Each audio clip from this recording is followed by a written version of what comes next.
Чухал шударгаар шуурхай урдын нураатай оргил цаг мэдээллийн хөтөлбөр хийж байна. Яагаад одоо файл үрхэн Миний функшныг цэвэрлэхээс тэгээд бол хийж байгаа. Ордны таймаас ухамсаргүй үйлдэлээс олж та яг энэ хавийн айдагууд бол хаварч байна гэдэг.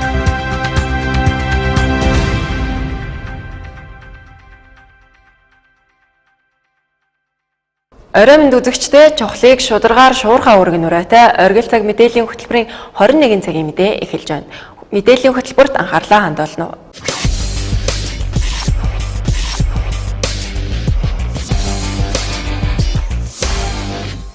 Орхон аймгийн Татварын хилтэс улс орон нутгийн төсвийн орлогын төлөвлөгөөг давуулан биелүүлж өнөөдрийн байдлаар аймгийн төсөв 101.2%-тай, сумын төсөв 100.8%-тай, улсын төсөв 109.7%-тайгаар ажиллаж байна. Татварын хилцээс Орхон аймгийн хэмжээнд 22 төрлийн татвар төвлөрүүлж байгаа бөгөөд энэ оны 11 сарын нийлбэр дүнгээр улсын төсөв 7.9 тэрбум төгрөг төвлөрүүлэхээс 8.7 тэрбум төгрөг, орон нутгийн төсөв 41.8 тэрбум төгрөг төвлөрүүлэхээс 43.9 тэрбум төгрөг төвлөрүүлэн нийт 104.9%-аар төлөвлөгөөг хангажээ. Ирэх 12 сард татрын орлого эцсийн байдлаар дүгнэгдэнэ. За тиймээс татрын өртөө буюу татрын үлдэгдэлтэй татвар төлөгчид татраа бүрэн тушаах шаардлагатайг сануулж байгаа юм а. За мөн үйл хөдлөх хөрөнгийн талаар татвар төлөгч иргэн аж ахуйн нэгжүүд татраа тухайн онд багтааж төлөх ёстой. Үйл хөдлөх хөрөнгөөр бүртгэгдсэн эсвэл үйл хөдлөх хөрөнгөө худалдан борлуулсан тохиолдолд хөрөнгийн татварууд дээр хасалт хийлгэх шаардлагатай гэдгийг мөн анхааруулж байна. Маань надад хасуулахгүйгээр үлдэгдэлтэй одоо нэг татвар өгөх, татвар төлөх, татвар тайлбарлах тэр их үүргүүд нь бол энэ татварын албан дээр хэвээрээ хадгалагдаад явж байдаг. Тийм учраас татвар төлөгч иргэд маань өөрсдөө үүргийг биелүүлж ерөнхийдөө тэр татварын албанаас ямар нэгэн хөрөнгөний татварууд дээр хасалт хийгдсэн бол тэр татваруудаа бол хасуулах хэрэгтэй. Өөрснөө татвар төлөгч ирж өөрснөө хасуулах хэрэгтэй. Монгол Улсын нутаг дэвсгэрт хууль тогтоомжид заасны дагуу галц зэвсэг эзэмшиж байгаа иргэн хуулийн этгээд албан татрыг жил бүрийн 12 дугаар сарын 1-ний дотор харьяа татрын албанд төлөх үүрэгтэй. Галц зэвсгийн албан татвар төлөх хуулийн хугацаа 2018 оны 12 дугаар сарын 1-ний өдөр дуусгар болно. Өнөөдрийн байдлаар аймгийн хэмжээнд галц зэвсэг эзэмшигч 767 иргэн байгаагаас за ердөө 50% нь татраа төлж барагдсан байна. Одоо үлдсэн 12 сар гэхээр одоо нэг 10 хоногийн хугацаанд бол татвар төлөгчд маань хурж ирж одоо татвараа төлж цагдаагийн газар дээр бүртгэлээ хийх хэрэгтэй байж байгаа. Үүнтэй холбоотойгоор бас мөн галц зэвсгийн албан татварын татвар бүртгэлтэй татвар төлөгч маань асуулсан тохиолдолд өөрснөө хурж ирж одоо би энэ хөндлөө ингэж хасагдсан байгаа гэдэг хөдөлгөөнийг бол татвар төлөгчнүүд нь биеэр ирж бол асуулах хэрэгтэй байж байгаа. Тэгэхээр тийм асуулаагүй иргэд бол бас нисэр бол одоо байж байгаа. Бид нар одоо татвар төлөгч одоо татвараа хамрагдаагүй сүүлийн 2 жил хамрагдаагүй тийм иргэд татвар төлөгчд байгаа бол одоо ярьж утастаж одоо биеэр очиж өөрсөнтэй нь уулзаж ингэж асуулах ажлуудыг хийж байгаа. Тиймээс өөрийн эзэмшлийн галц зэвсгээ худалдан борлуулсан өөр орон нутгийн эзэмшигчид шилжүүлсэн бол цагдаагийн газар татрын хилтэст ирж хасалт хийлгэхийг анхааруулж байна. Сүүлийн үед ханиад томоогийн гаралт ихсэж, ханиадны хүндрэлээс болж эмнэлэг твтэн эмчлүүлэх хүүхдийн тоо өсжээ. Хүүтний улирал эхэлсэнтэй холбоотойгоор ханиад томоогийн гаралт ихсэж байна. Энэ нь нэг талаар хүүтний улиралтай холбоотой боловч нөгөөтэйгөр орон сууцны халаалт муу байгаагаас шалтгаалсан байх магадлалтай юм. Өнөөдрийн байдлаар бүсийн онцлогоо амжилгээний төвийн хүүхдийн тасагт 58 хүүхэд хэвтэн эмчлүүлж байгаагийн 80 орчим хувь нь ханиаднаас болж хэвтжээ. За хүүхдийн тасаг өнөөдрийн байдлаар 58 хүүхэдтэй байна. Ерөнхийдөө нэг 58-аас 70 хооронд хэлбэлцэж байгаа. За ирж байгаа хүүхдүүдийн ихэнх нас бол ер нь 3 наснаас доош. За сүүлийн үед бол одоо 1 наснаас доош хэдэн сартай хүүхдүүд бол нэлээд их хэмжээгээр ирж байна. За энэ удаагийн ханиадны онцлог гэх юм бол маш өндөр халуурч байна. Их олон хоног халуурч байна. 3-аас дээш хоног халуурч хүүхд хордлогонд орох явдал нэлээд их хэмжээгээр байгаа. Мөн гүйлгэх, суулгах ийм шинж тэмдгүүд бол нэлээд их илэрч байна. Тийм болохоор эцэг эхүүд бол ер нь хүүхдээ ханиад хөрөнгөт эмчид хамдаж анхны тусламжийг их сайн авахгүй бол өндөр хяналттай ийм ханиад гарсан байна. Мэргэжлийн эмчийн зөвлөж буйгаар эцэг эхчүүд хүүхдээ ханиад хүрсэн даруйд эмчид хандаж эмчийн зааврын дагуу им хэрэглэх шаардлагатай байгааг хэлж байлаа. Мөн эцэг эхчүүд дур мэдэн хүүхэдтэй антибиотик өгөх, халуун бууруулах эмийг зохистой цагаар бус хэтрүүлж өгснөөр хүүхэд эмийн хордлогонд орох, мөөгөн цөртөх тохиолдлууд гарч байгааг хэлж байсан юм. Ер нь нэг бараг 10 12 3 л ханаад биш. Одоо бөөрийн өвчин байдаг юм уу, цусны өвчин байдаг юм уу, тийм хөвгтүүд байна. Тэгээд архаг суур өвчтэй хөвгтөд ханаад хөл сэдрийд ороод ирдэг. Сэтэрхээр нэг архаг өвчөө хөдөлдөг. Тиймэрхүү маягтай л байгаа. Одоохондоо бол бид нар дандаа л ханиадтай ханиадны хүндрэлтэй хөвгтүүдэд голцоо авч байгаа. Архаг өвчин жаахан сэдэрсэн жаахан хүндрэх маягтай бас авч байгаа.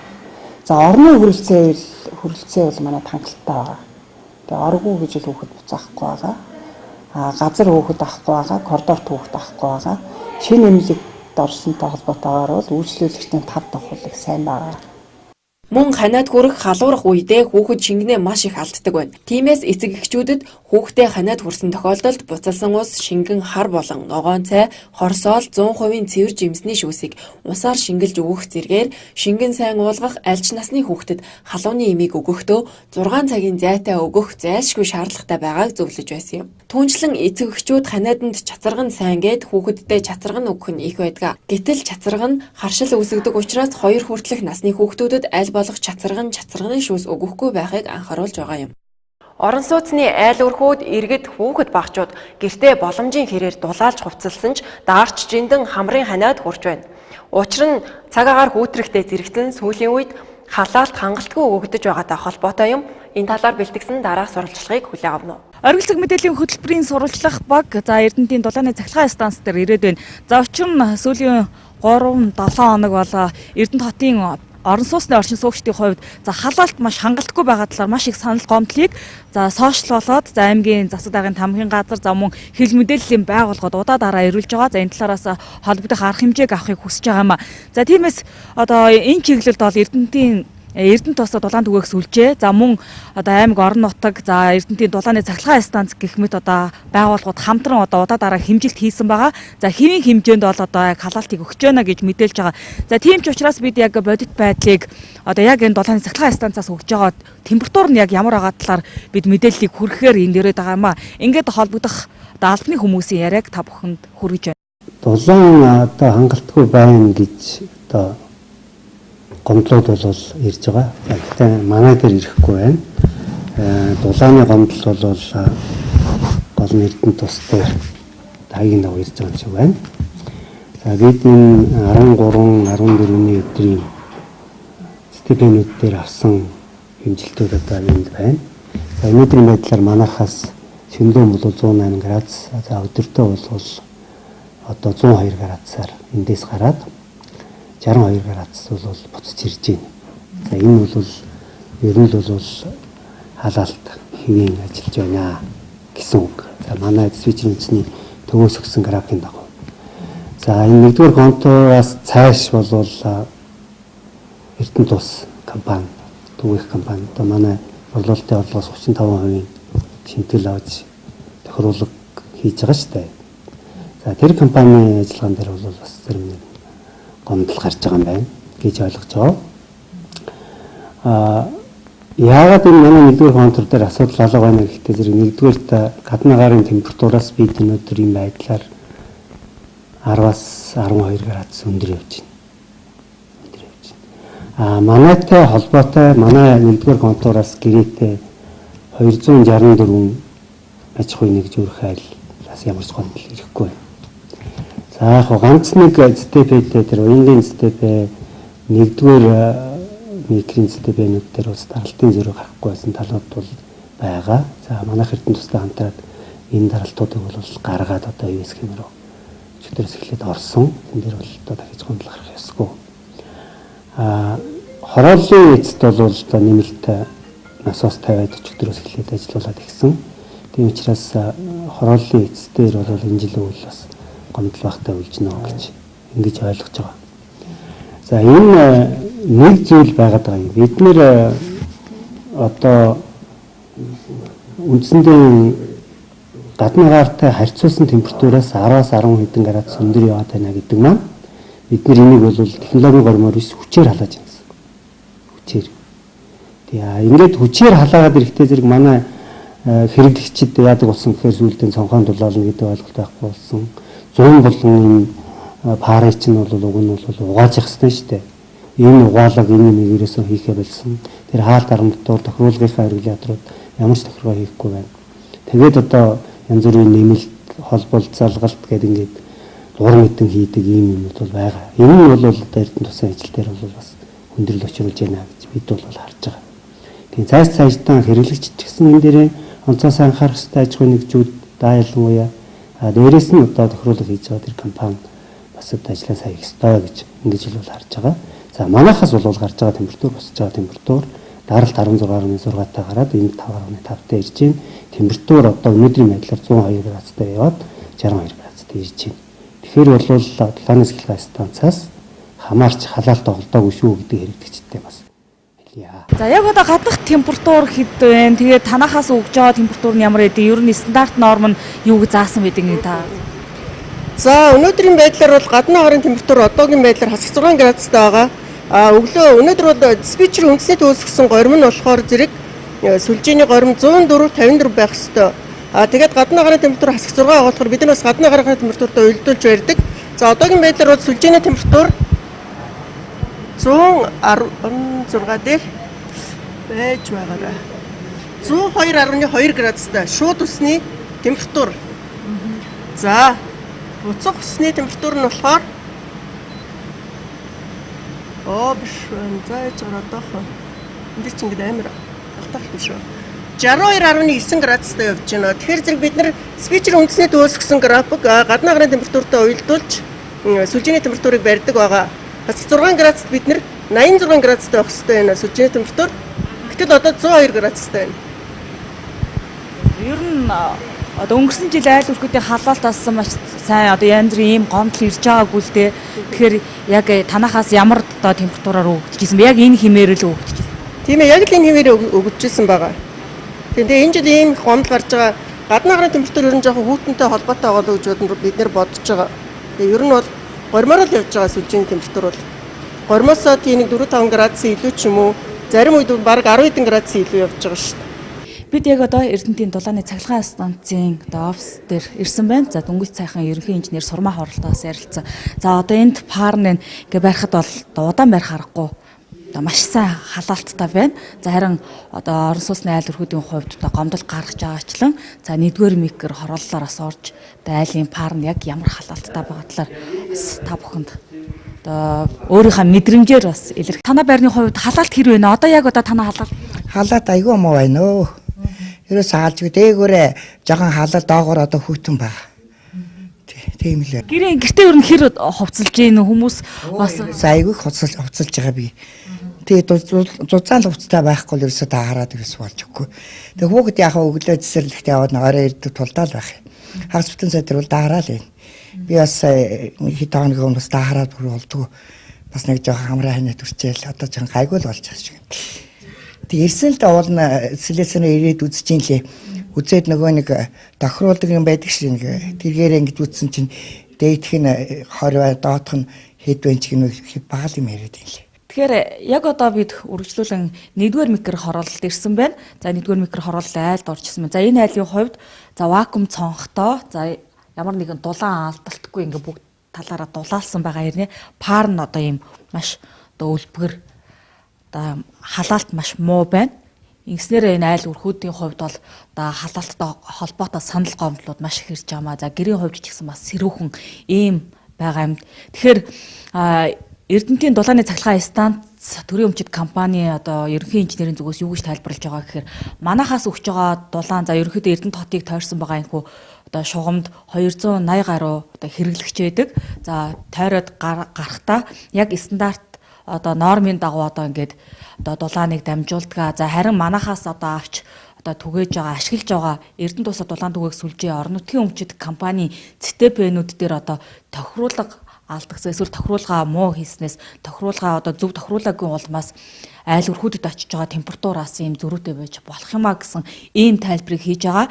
За тэгэхээр яг Эрдэнэт тус дулаан түгээх сүлжээ орон нутгийн өмчит компани за Эрдэнэтийн дулааны цахилгаан станц энэ хоёр байгууллагын одоо манай алдаа биш манайх биш гэсэн ийм байдлаас болоод айл өрхүүд одоо гэртээ байхдаа хүүхдүүд нь одоо гэртээ байхдаа ханиад хүрч байгаа хүртэл ийм одоо санал гомдлууд хүртэл явсаар байна. Тэгэхээр яг одоо хаанахынх нь буруу гэдгийг нь одоо тодорхой болгоод за магадгүй Эрдэнэ тус дулаан төгөөг сүлж оронтгийн өмчит компани одоо инженер техникийн ажилчид тохируулгаа хийж чадахгүй байгаа бол одоо хүмүүсээ чадахжуулах за одоо шаардлагатай за яг мэргэжлийн болгосон хүчнийг ажилуулах гээд ийм асуудал бас хөндөгдөх юм аа. Яг үүний одоо үр дүнд бол иргэд хохирсоор байгааг одоо анхаарах нь зөв. Төр хугацаанд үйл ажиллагаанд зогсоод байсан хот хоорондын нийтийн тээврийн үйлчилгээ үзүүлдэг ариун шар зам хоршоо энэ сарын 16-наас эхлэн хэвийн үйл ажиллагаа явуулж эхэлжээ. Улаанбаатар болон Эрдэнэт хотын хооронд хот хоорондын нийтийн тээврийн үйлчилгээ үзүүлдэг ББО-д ариун шар зам, Эрдэм транс, Атибус, автобус 5 гэсэн 5 байгууллага байдаг. Эдгээрээс ариун шар зам хоршооны үйл ажиллагаа төр хугацаанд зогсоод байсан бол энэ сарын 16-ны өдрөөс эхлэн зорчигчдод хэвийн үйлчилж эхэлжээ. Манай ариун шар зам хоршоо нь одоо үүсгэн байгуулагдаад 10 гаруй жил болж байна. Энэ хугацаанд манай байгууллага нэг 70-аас нэг 80 хүнийг ажлын байраар хангадаг. Цог хэмжээний одоо гэр бүл ихэд 80 жолооч ихэд гэр бүл ихэд цаана нэг 300 гаруй хүн гэр бүл байдаг. Манай үйл ажиллагаа яваад сая цог хэмжээгээ нэг хэсэг хугацаанд 10 сарын 26-нд гэрээмэн цуслагдсан. Ямар учраас гэрээ цуслагдсан бэ гэвэл ямар осол одоо манай машин осол гаргаагүй осолд орсон байсан. Тухайн нөгөө жолоочийн нь буруу, манай жолоочийн буруугүй үйлдэлээс болоод осол гарсан. Тэрнээс болоод манай гэрээг одоо тусалсан. Тэгээд одоо бол манай байгууллага хэвийн үйл ажиллагаагаа 11 сарын 16-наас гэрээмэн хүчин төгөлдөр болоод үйл ажиллагаа маань хэвээ явж байгаа.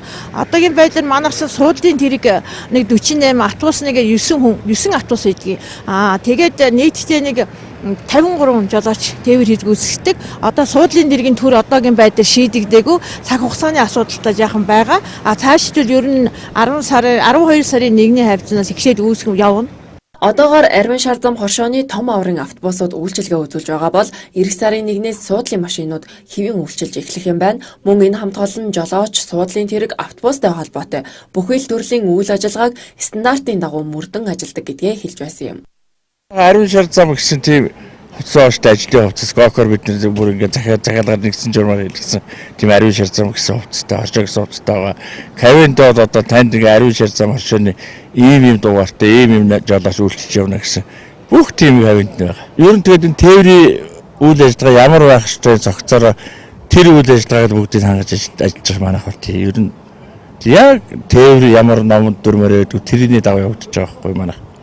Мөн ариун шар зам хоршооны хамт олон үйлчлүүлэгчдийнхээ дунд өнөөдрөөс эхлэн 12 дугаар сарын 21-ний өдрийг хүртэл 1 сарын хугацаанд тус хоршоогоор хамгийн их үйлчлүүлсэн 5 зорчигчийг 2019 онд бүтэн жилийн турш хэдэн ч удаа зорчсон үн төлбөргүй үйлчлэг хэрэгээр шагнах урамшууллыг зарлжээ. Оргил цаг мэдээллийн хөтөлбөр харилцагч байгууллагуудаас ирүүлсэн бизнес мэдээгээр үргэлжилж байна. Бидний амьдралд санаж дурсах аз жаргалтай агшин их байдаг. Аз жаргал бэлгэлсэн атраа бяцхан үрээ хүлээж байх жаргалтай өдөр хоногуд мөнхийн хайрыг гэрчлэх 20 өдөр. Хөдгөө эрдмийн далаагаар аялснаа дурсан санах мөнгөн хонхны баяр. Амжилт бүхнийг хамтдаа бүтээлцдэг хамт олон жаргалтай цовдонтой баяр гонгийн аль ч үед дэргэд байж түшиг тулгуур болсон хайртай хүмүүс найз нөхөд энэ бүх хүмүүс бидний дурсамжтай мөнхөд байсаар байдаг. Таны энэ дурсамж бүрт хамгийн нандин оршин байдаг эрхэм хүмүүсийн бүх төрлийн гэрэл зургийг бид уран сайхнаар болгох болно.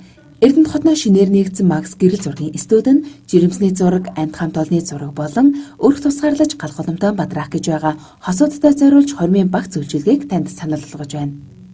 Хормыг хийхээр төлөвлөсөн эрхэм хосууд та бүхэн хормын багц үйлчилгээг сонгосноор студийн уран сайхны зураг, хормын үйл ажиллагааны бичлэг, хормын үйл ажиллагааны гэрэл зураг, хосуудын дурсамжит видео танилцуулгатай болох боломжтой юм. Мөн бид зургийн чанартаа илүү анхаарч бүх зургнуудтай хамгаалалтын хулга нааж өгөхөөс гадна таны угаалгасан зургнуудыг файлаар хуулж өгөх болно. Та манай студиэс зөвхөн зураг угаалгаад гаргалгүй, зургандаа тохирсон жаз нэр амнуудыг сонгох боломжтой. Бид таны гэрэл зургийг тав тухтай тохилог орчинд таны хүссэн өнгө загвар хэв маягаар буулгах болно. Та биднийг зарим үйлдэлээрээ бид таны дурсамжийг хамгийн сайхнаар мөнхлөе. Хүний амьдралын хамгийн дурсамжтай агшин ой ухаанаас мартагдахч гэрэл зурганд тодоос тод үлддэг. Манай хаяг Номын телевизийн байр Макс гэрэл зургийн студи захиалга өгөх хотоос 75 77 71 77.